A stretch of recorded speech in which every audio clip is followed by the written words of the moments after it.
Okay, so this video is in response to the girl who sinabi niya na totoo ang heaven based on her dream. Okay. So this video is not meant to say na heaven is not real. This video is not meant to say na God is not real. No, that's not the point, because there could really be God out there. God could really exist. Heaven could really exist. And the problem is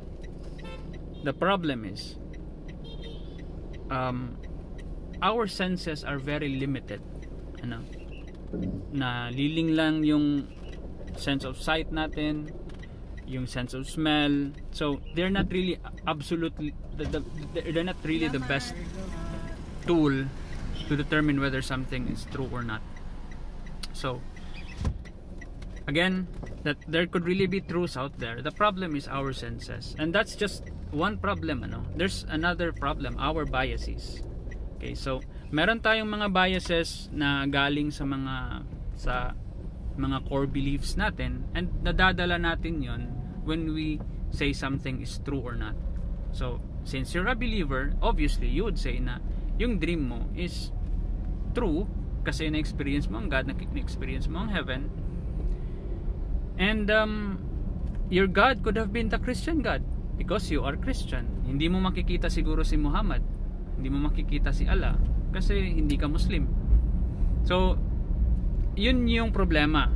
We use senses kasi, and there's nothing really wrong kasi we use senses all the time, and most of the time we're true na pag nakikita natin na medyo gray, very dark na yung clouds, we know that rain is gonna follow next and it's gonna rain. So we use senses naman, and they are accurate to a certain degree. Okay, to a certain degree. So now the question is, how can we find those truths then, if there are truths out there? The answer is we already have them, and people are already using them. We have statistics, we have mathematics, we have the scientific method, and we have a lot of, even sa philosophy, argumentations. There are a lot of things you can use there to arrive on true things. So now my question is to the girl is, are you gonna keep on using methods that we know are inferior to the tools that we know are superior? Do you use dreams to say na the earth is round and not flat? Do you use dreams to say na na mainit ang apoy? Do you through dreams ba natin malalaman natin na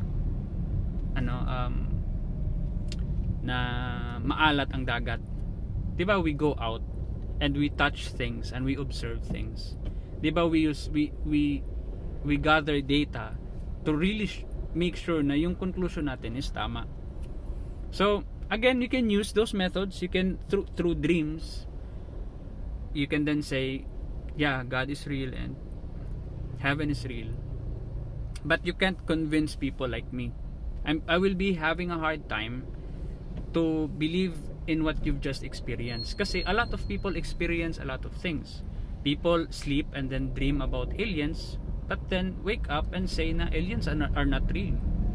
People will dream and say na they've been to a different dimension, but then wake up that they know na hindi naman yun totoo. But it could be true, and they could really have visited a different plane. But again, it all boils down to me requiring evidence, us requiring evidence, and you saying na galing to sa dream ko and that's just me, then okay, go ahead and believe in it. I can't. Other people will have a hard time believing in you.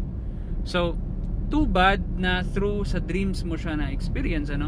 It could have been, kung pwede sana i-ask mo si God mo na, Lord, pwede hindi naman sa dream kasi hindi nahihirapan si John the Atheist maniwala. Pwede magbigay ka naman ng picture, something na ma-verify ng mga tao, na can you point where that heaven is?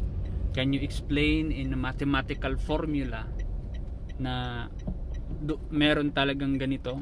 So anything that we can verify, it's a hard thing for me to do, to verify you, kasi through dreams.